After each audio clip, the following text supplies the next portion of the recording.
It was the end of another remarkable series. Sri Lanka fortunate to play a 3-test and 3 one-day series after long time. They were given a series contains 4 additional first-class games as well.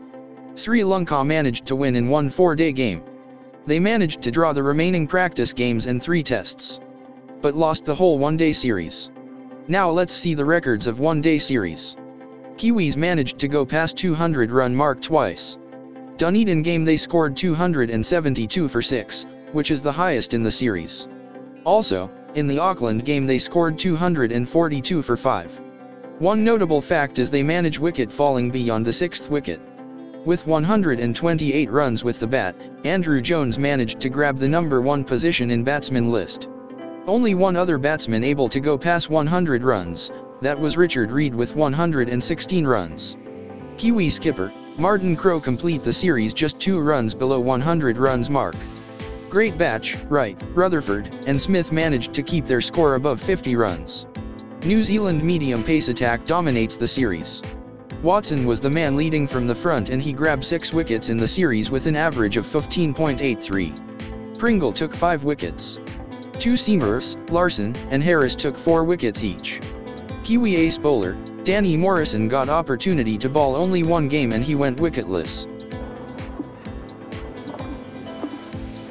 Well, he's hit that well and that might be his first boundary. It is.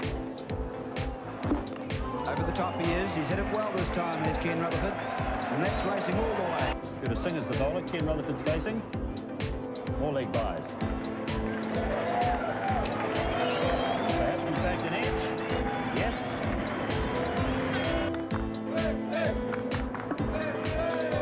Struck by Rutherford.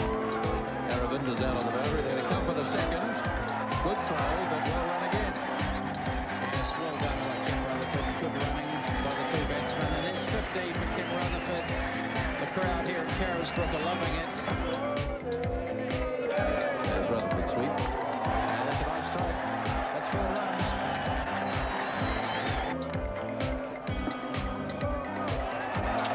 That's a lovely shot. 4 runs. Kiwi team managed to score 5 50s in the series. Ken Rutherford's 65 was the best in the series from New Zealand front. Reid scored 53 in the same match. Also both Jones and Crowe scored 64 each in the game at Auckland. Wright was the man to start the 50s and he scored 64 in the first game. Instead of the flick today, I'm sure. Sinamaka going in the air again. He's caught by Crowe.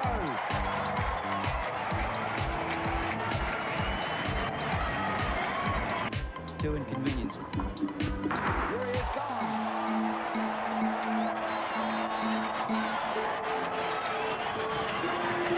The 6. Oh, that's gone straight up in the air. Who wants it? Catch taken.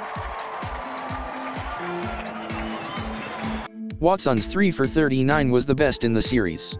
No other bowler able to grab 3+ wickets other than him. Also in the Auckland game he took 2 for 25. Pringle took 2 wickets in 2 occasions. Larson and Harris did this 1 time each. Ian Smith was the man who behind the wicket in the whole series. He was able to grab 3 catches in 3 games. He took 1 catch each in every match. Reid was the highest catcher for Kiwis. He took 1 catch in each game and lift his total number of catches to 3. Crowe took 2 catches in a game and stand as the second best in the list. In addition to them, Rutherford, Petrie, Wright and Larson took a catch each. No big partnerships for any wicket. 83 runs for the second wicket between Reid and Crowe is the series best. Kiwis managed to score 50+ stands for the first 4 wickets. They never let the tail to expose, hence no partnership marked beyond the 7th wicket. Now let's see the one-day records for Sri Lanka. Sri Lanka having some tough time in New Zealand pitches during the one-day series. They managed to pass 200 runs in 1 occasion only. At Dunedin in the last game, they bowled out for 165. 2 players managed to pass 100 runs mark. Gurusinha scored 124 and skipper Arjuna scored 103. Hashan and Cherith scored 50+ scored. Rest of the batting lineup give the justification of Sri Lankan defeat. Sri Lankan leading players like Aravinda, Roshan, Sanath not among runs. Even bowling department is the same. Champaka took 4 wickets and Ashoka and Ramesh took 3 each. Seamers like Labrui, Kapila not among wickets. Not having enough quality spin bowling also came as a weak point for Sri Lankans. Sadly, only 2 50s from Sri Lankan camp. Asanka's 81 is the best in the series for both the teams. Arjuna scored a 50 in the last game. Sri Lankan third highest score was 29, which 2 scored by Arjuna in the first game. Not much joy for bowling camp as well. Best figures of the series is 2 for 27 by Ramesh. Asanka, Arjuna, and Champaka took a 2-wicket spells. Sri Lanka used 2 keepers. Hashan did the duty behind the wicket on the first 2 games and Ramesh had the opportunity in the last game. Ramesh not being able to get any victim. But Hashan grabbed 3 catches. Sri Lanka. Oh, he's got first ball. Poor bounce, and Ian Smith, from the first ball that he receives, gets probably the second nastiest ball of the day, and he's gone. Well, certainly. Down the leg side, a bat, and at the second grab, Asanka Gurusinha made the catch. Asanka has his second wicket. He is 2 for 33 now, and when the wicket fell, it was 150. Like with the bat, Asanka lead from the fielding front as well. In 3 games he grabs 3 catches, a catch in each game. Asanka and Ramesh joined the list next by taking 2 catches each. Sad story in the partnership list. Sri Lankan batsmen not being able to build a single 50 runs stand even. Their best partnership was 46 for the 2nd, 4th, and 6th wickets. Notable fact is Asanka Gurusinha involved into all 3 occasions. Now let's see the test records. 671 for 4 is the highest team total in the series. That is the only occasion Kiwis able to score beyond 400 runs mark in the series. Remaining 2 tests they managed to score 300 plus innings. First innings at Wellington they bowled out for 174, which is the lowest score. On the other hand, the total of 671 is Kiwis' best ever test score, passing their previous best of 553 for 7 against Australia at Brisbane 1985. In test matches they already passed 500 runs mark in 7 occasions, and this is the first time they passed 600 figures. Still, the highest ever test total belongs to England for their mammoth innings of 903 for 7 against Australia at Oval 1938. As of March 5, 1991, this New Zealand total ranked as the 15th in the overall list. And the best in the decade, passing England's 653 for 4 against India in July 26, 1990. Andrew Jones was leading from batting department. He was having a remarkable series. In 3 games 6 innings he scored massive 513 runs with 3 centuries and 150. Skipper Marathon Crow played 1 big innings of 299 and he was not able to maintain the momentum, and he finished the series by scoring 365 in 2 games. As an opener, Wright had a good series and he scored 329. With 2 50s in his belt, Shane Thompson played his part as an all-rounder by securing the slot number 4. Franklin, the number 2 of the side, scored 170 and he is the last man score beyond 100 total runs. Kiwis hit 5 sixers in the series and massive count of 191 boundaries. Every New Zealand batter able to score at least a boundary in the series. Bowling department mostly dominated by the pace attack. Even though he went wicketless in the one-day series, Danny Morrison able to grab 13 wickets in the test matches and secured the number 1 spot. Watson gave him a good support from the other end and he grabbed 12. Cairns played only the last game, yet he managed to grab 9 wickets. From spin department, Brandburn went wicketless, but Patel, Thompson duo took 4 each in their 2 games. It was dizzying stuff.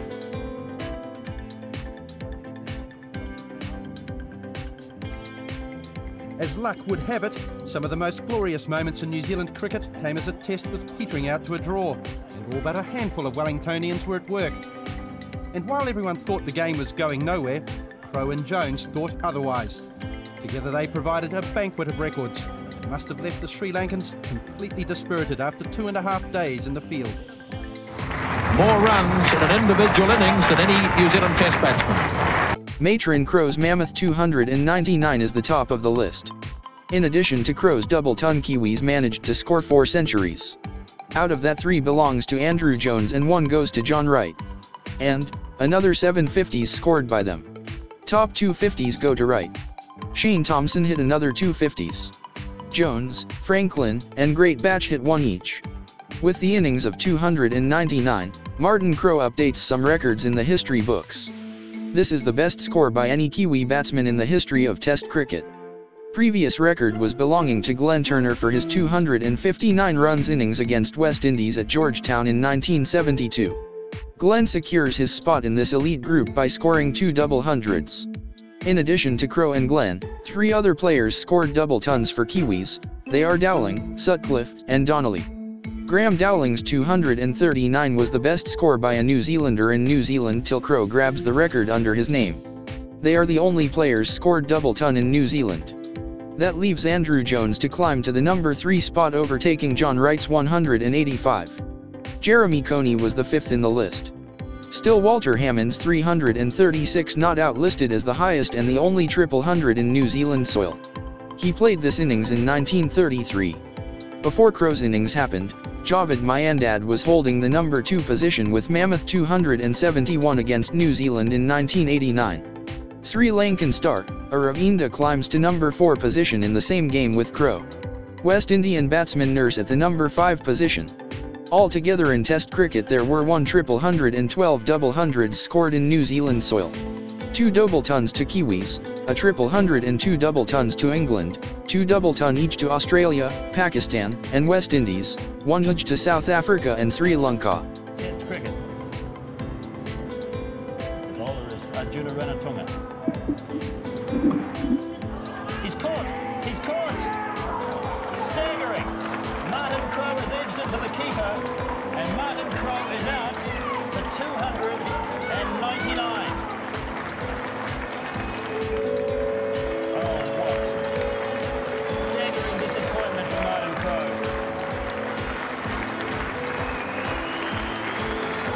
I'm sure he's disappointed in so many ways, but having said that, of course, he's batted 10 hours, over 10 hours, a magnificent job for New Zealand. His highest ever Test score, of course, as this for any New Zealand player. Just trying to dab it down to get that 1 run, to get to 300. A standing ovation, as one would expect from the very generous crowd here at the base reserve in Wellington. Well played, Martin Crowe. Fabulous innings. But what tragedy for him. He could not join that elite club of people who have scored a triple century in Test cricket. Caught Asanka Gurusinha, bowls Ranatunga for 200. With the innings of 299, Martin Crowe was able to stand with Bradman in 299 club and tests. Bradman scored 299 not out against South Africa at Adelaide in 1932. Unfortunately, he misses his triple hundred because other partners lost their wickets. Else, it would have his second triple century at that time. Crowe's 299 was the best innings by a Kiwi player in a test against Sri Lanka. His partner, Andrew Jones, with his 186, ranked second in the list. John Reid holds the record against Sri Lanka. In 1984 at Colombo, he scored 180. Richard Hadley scored unbeaten 151 not out at Colombo in 1987 season. Again, number 5 spot grabs by Jones with his innings of 122. Crowe scored the 3rd double ton against Sri Lankan team after Qasim and Javed. Ujharuddin out 1 short to his double century in 1986. And Jones secure his spot as the 5th best innings. In the bowling point of view, Kiwis managed to take 2 5-wicket hauls in the series. Chris Cairns took 5 for 75 in the last game and Morrison took 5 for 153 in the first game. In addition to that, Watson and Cairns took 4-wicket hauls. Cairns and Morrison's effort gave them 4th and 5 TTH slot in overall best bowling performance list against Sri Lanka by a New Zealander. Still, Stephen Block holding the record against Sri Lanka with his performance of 5 for 28 at Kandy in 1984. Hadley had 2 5 for performances and Chatfield had 1. Vice-captain Ian Smith had a great series behind the wicket. He engaged in 16 dismissals in 3 games. All of them were catches and he was not able to grab any stumping dismissal. He took 7 catches in the first innings of the second test, which is a world record equaling. Wasim Bari and Bob Taylor done this before Smith. Those 3 are the keepers who took 7 dismissals behind the wicket. 7 other keepers took 6 dismissals in an innings. In the field, Mark Greatbatch took the lead. In 3 games he took 5 catches with maximum 3 catches in 1 innings. Cairns, Thompson, Jones, and Morrison took 2 catches each. Bradburn, Crowe, Patel, and Wright took 1 each. Kiwis managed to build 3 century stands for first, third, and fifth wickets. Jones and Thompson put much-needed 113 for the 5th wicket. Openers Wright and Franklin put 161 for the 1st wicket. But partnership of 467 for the 3rd wicket is the icing of the cake. Skipper Crowe and Jones put this mammoth stand in the first game. In the series, Kiwis put 600 runs stands. 1 for the 3rd wicket, 2 for opening wicket and 3 for 5th wicket. A superlative day for New Zealand cricket shouldn't detract from a wonderful performance by the Sri Lankans.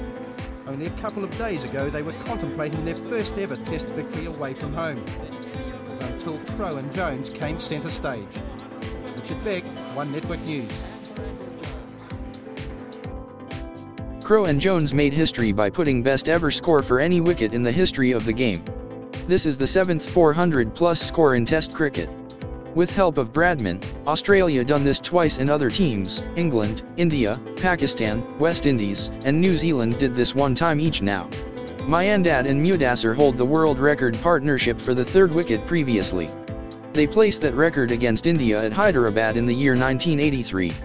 In the history of the game, 2 400-plus stands and 9 300-plus stands marked for the 3rd wicket. West Indies done this 3 times, Pakistan, England and South Africa 2 times each, and India and New Zealand 1 time each. Wright and Franklin's 161 stand for the 1st wicket is their 4th best ever in the list. Still Turner and Jarvis holding the record partnership of 387 for the 1st wicket. Dempster and Mills are the next duo past 200 runs mark. Wright and Franklin's 185 runs stand last year holding the 3rd position. Altogether there are 2100 runs stands for the 1st wicket so far. Previous 3rd wicket best for New Zealand was with Crowe and Wright. They put 241 against West Indies at the same venue in 1987. Altogether Kiwis placed 200-plus stands 6 times.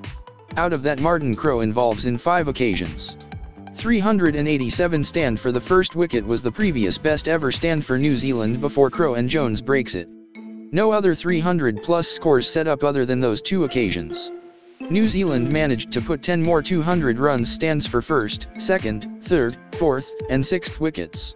Crowe and Jones breaks the 397 stand built between Myandad and Umar as the highest ever stand against Team Sri Lanka. Those are the only 2 occasions anyone built 300-plus stand against the opponents. In addition to this, 3 other 200-plus stands built against them for 6th wicket. Totally there are 35 century stands against Sri Lanka till date. Now let's see Sri Lankan 497 runs at Wellington is the best innings for Sri Lanka in the series. Also, they scored another 300-plus scores, such as 380, 344 for 6 and 319 in Auckland and Hamilton. Even their lowest score is 253, which showcase how Sri Lankan batters in form. 497 runs innings at Wellington was Sri Lanka's best ever Test total. Their previous best was 491 for 7 against England at Lord's. Sri Lanka managed to score 400-plus stands 6 times. 2 times they did it against Pakistan and 1 time each against New Zealand, England, India, and Australia. Aravinda is the star in Sri Lankan batting lineup. With 2 centuries and a 50, he managed to score 493 runs with 98.6 average. Altogether he hit 7 sixers and 60 boundaries. With 2 50s and 2 centuries, Asanka gave him a good support. He scored 370 runs. Debutant Champaka and skipper Arjuna was the only 2 players cross 100 runs mark. Altogether Sri Lankan batsmen hit 211 boundaries and 18 sixers. Sri Lankan selectors introduced 3 new faces during this Test tour. That is Charith, Champaka and Sanath. Out of them, Charith's first appearance was not that successful. He got out for a duck in his first ever Test innings. He is the 11th Sri Lankan player who dismissed as such. Roy Dias was the first man to out like that, and it was Sri Lanka's first ever Test match. Marvan Atapata was the last man in the list before Charith. Sri Lankan players had to face this against New Zealand 4 times. 2 times each against England, India, and Pakistan, and once against Australia. Team Sri Lanka uses 10 bowlers during the series. 3 main seam bowlers dominate the table. They were able to took more than 10 wickets each. Graham and Ramesh took 13 each and Champaka took 11. Two part-time medium-pace men, Asanka and Arjuna, took 4 wickets. Remaining 4 wickets goes to Ashoka. That 4 wickets are the only goes to spin department. Jayananda, Sanath, Aravinda, and Chandika went wicketless. Sri Lanka managed to hit 4 centuries and 8 50s during the series. Aravinda's 267 was the icing of the cake. In addition to the above double hundred, Aravinda scored 1 century and a 50. Asanka Gurusinha had a wonderful series. He scored 2 centuries and 2 50s. Chandika hit 2 half-centuries. Charith, Labrui, and Arjuna hit remaining 3 50s. Aravinda's 267 is the best score ever made by Sri Lankan Test batsman. He passed Brandon's 201 not out and registered Sri Lanka's second double ton. Not only this, Sri Lanka's 8th and 10th best innings too played during this series. One notable fact is Aravinda grabs 4 slots in Sri Lanka's top 10 performance list. With his innings of 267, Aravinda breaks 38-years-old ground record. South African player Jackie McGlew scored 255 not out at Wellington in 1953, and that holds the highest score by overseas player till first game. Aravinda breaks the record and become the highest scoring batsman in the venue till Martin Crowe breaks it in the second innings of the game. Altogether there were 4 double tons scored in the ground. Auckland Test opened different kind of record to Aravinda. In that game he scored 96 in the first innings and 123 in the second innings. With that effort he reserved a seat in elite 190 runs club in Test. Before him Duleep Mendes did same against England in 1984 at Lord's. This is the 19th occasion such incident happened. This list starts by English player Paul Gibbon 1938. Hamilton Test opened the doors for 2 players to century in both innings club. From Sri Lanka's point of view, Duleep Mendes joined the club in 1982 by scoring 105 and 105 against India at Madras. He was the 35th player in the list. And in the Hamilton game Asanka Gurusinha joined the club as the 41st player. That is 9 years after Duleep. From Kiwi point of view, Glenn Turner and Jeff Howarth joined the club in 70s. That is as the 28th and 31st player. Andrew Jones joined this elite group as the 40th player. Ramesh took the 1 and only 5 wicket haul in the series for them at Hamilton. In the first game he took another 4 wicket haul. In the first test and the last test Labrui took 4 wicket each. Ramesh's 5 wicket spell was Sri Lanka's 17th 5 for in tests and the first in 90s. Also this was ranked as the 14th ever best figures for them. Sri Lankan bowlers took 4 5-wicket hauls against Kiwis till date. Still Ravi Ratnayak holding the best figures, and he took 5 for 42 at SSC Ground Colombo in 1984. Vinodhan John showcased this twice in 1983 and 1984 both in New Zealand and Sri Lanka. Ramesh's spell of 5 for 77 ranked 3rd in the list, and Labrui's 4 for 42 ranked as 5th. Hashan did a remarkable job behind stumps. In 3 games he grabs 15 catches. Just 1 short than Ian Smith in the series. One notable fact is no single stumping happened in all 3 matches. In the second test he took 5 catches in the first innings. Hashan's skill give him the 3rd best among Sri Lankan wicket keepers. Amal Silva took 6 catches and 5 catches before Hashan during Indian tour in 1985. Another 5 instances keepers took 4 dismissals. They are Mahesh, Amal, Guy, and Hashan. In top 10 list Amal allocated 4 slots and Hashan 3 slots. Like in one-day international series, Asanka lead the test fielding department as well. In 3 games he grabs 3 catches with best of 2 catches in 1 innings. Aravinda and Charith took 2 catches. Rest of the fielders, Charith, Chandika, Sanath, Kram, Arjuna, and Ramesh took a catch each. Compared to one-day series, Sri Lankan baiters managed to put some solid partnerships in tests. For the 3rd wicket and the 4th wicket they built century stands. Altogether Sri Lanka able to build 4 century stands. Also they put 9 50-plus stands. Out of the list Chandika, Asanka, Aravinda, and Graham involved in 3 partnerships each. Arjuna and Champaka involved twice. Charith, Ashoka, Hashan and Ramesh in 1 occasion. Charith and Chandika's 95 runs stand for the 1st wicket at Hamilton game ranked as the 2nd best partnership for the 1st wicket till date. Still it is behind 64 runs to Sri Lankan record set by Siddharth and Ravi against India in 1986.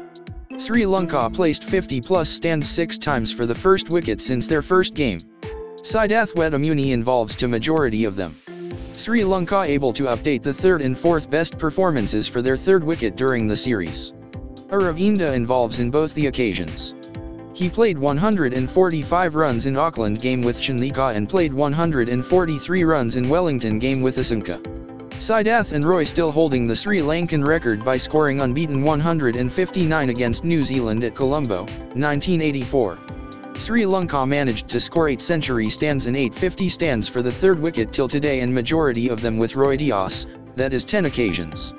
Again, Aravinda played a partnership of 178 with Arjuna and ranked it as third best ever stand for the fourth wicket. Asanka and Arjuna batted whole last day in a test against Pakistan in 1986, which is the highest in the list with 240 runs. For the fourth wicket, Sri Lankans billed 5 centuries plus stands, and out of those 2 innings went beyond 200 runs mark and 750 plus stands. Arjuna involved in 7 times out of the tournament ended with lots of positive notes. But also, it leads few players to the end of their international career. After the one-day series, Richard Reid was dropped from the side. This right-handed opening batsman made his appearance in 1988 against England and played 9 one-day international games for Kiwis. Auckland game against England this season was his last appearance. In his 9 games he scored 248 runs with 2 50s, with highest score of 64 against Australia in 1991. With the ball he took 1 wicket and in field he held 3 catches. By Reid. The fieldsman was unsighted, I think, for a moment. Didn't quite know where it had gone, but it was always going for 4 anyway. So that's a good clean blow by Reid. A very safe shot. Big hit by Reid. 4 runs. Good healthy blow. Well, that's a powerful shot down the ground. Reid's going to get a couple here at least. Kapila with the chase onto the practice wickets. And they're back for 2. And Richard Reid's got a half century.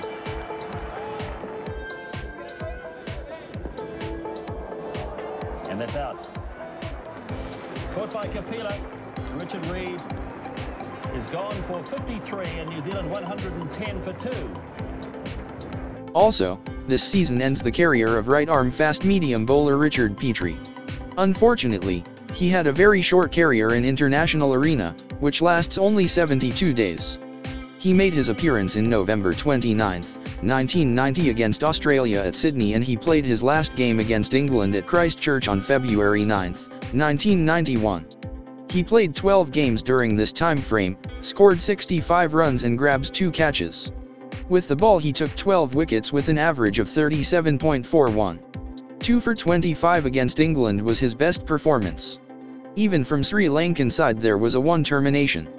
Opening batsman Charith Senanayak was never called for one-day games after the series. Unfortunately, this fine left-hander had short career of 47 days with Sri Lankan team.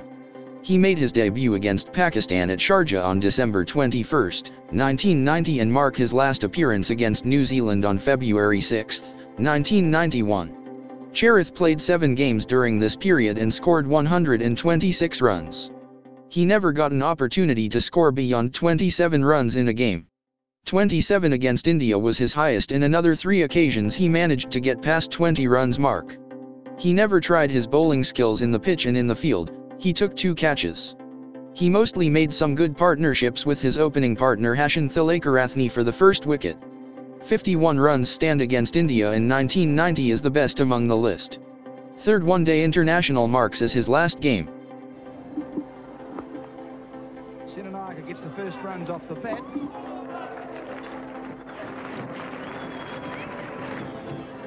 Pringle opens up the third over. Well, that's an edge that brought about Senanaika's dismissal in the test match. Oh, that's a good hit from Senanaika. Watson just dropping a bit short. And Senanaika has showed a willingness to play strokes. He's going to have to... The horses will be very interested in the cricket today, I'm sure. Senanaika going in there again. He's caught by Crowe.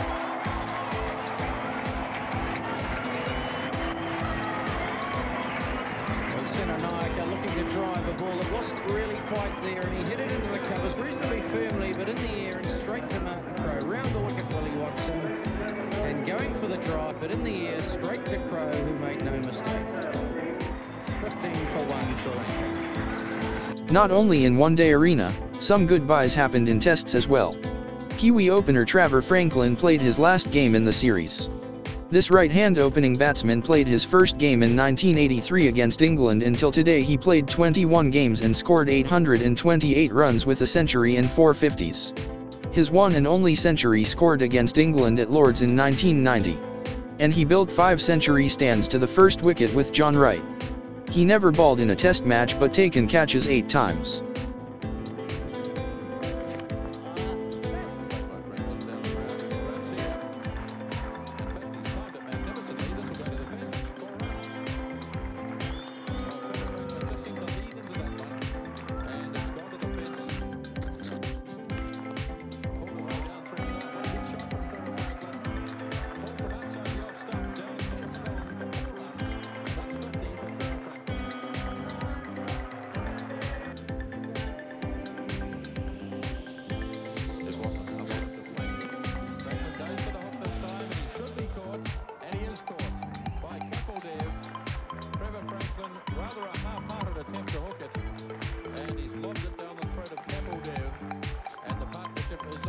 Trevor Franklin out to 50. It's 149 for 1. Short delivery there by Watson, lifting and Franklin right behind it. Top edge actually to the hands of Kapil Dev. A very safe hand indeed. So Franklin is out. From Sri Lanka's point of view, 3 retirements happened. Charith Senanayak, Ashoka De Silva and Graham Labrui bid adieu to Test arena after the series. Like in the one-day arena, Charith had to step down from tests as well. Hathurusingha's form forced him to step down from the number 2 opening slot.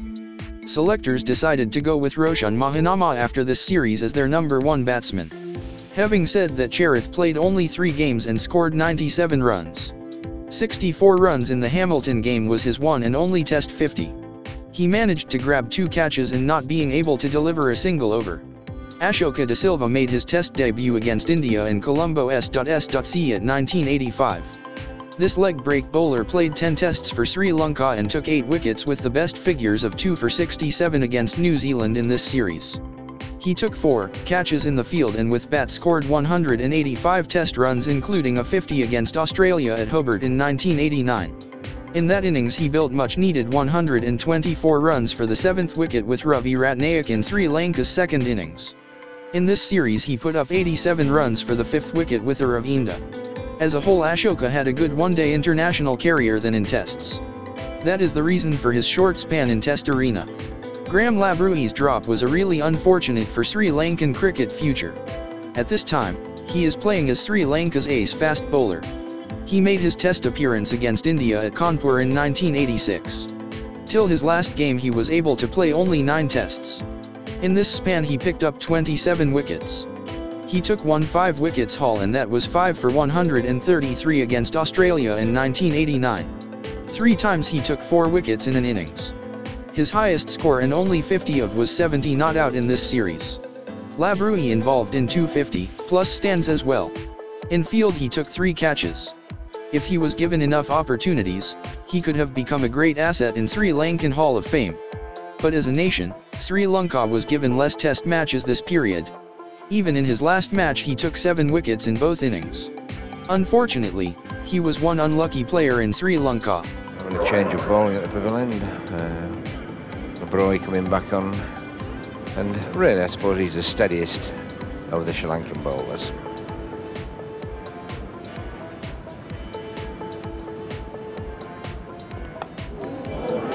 And gone.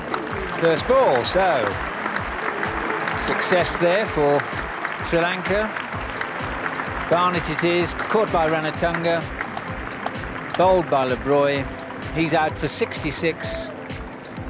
England now 320 for 4. Yeah, you see it again. Barnett just a little bit late in getting across. Didn't really get far enough across the ball that was reasonably wide. Comfortable slip catch there. And that's the departure of Kimber.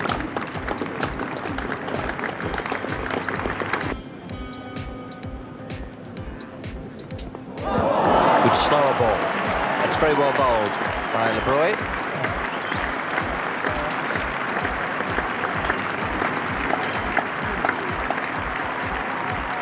Well, I think there's no doubt there that he deceived Alan with a change of pace.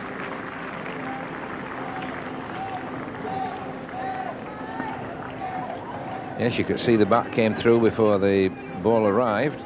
The ball didn't do anything at all, just running in, but definitely deceived Alan Lamb with the slower ball there, so that's well bowled.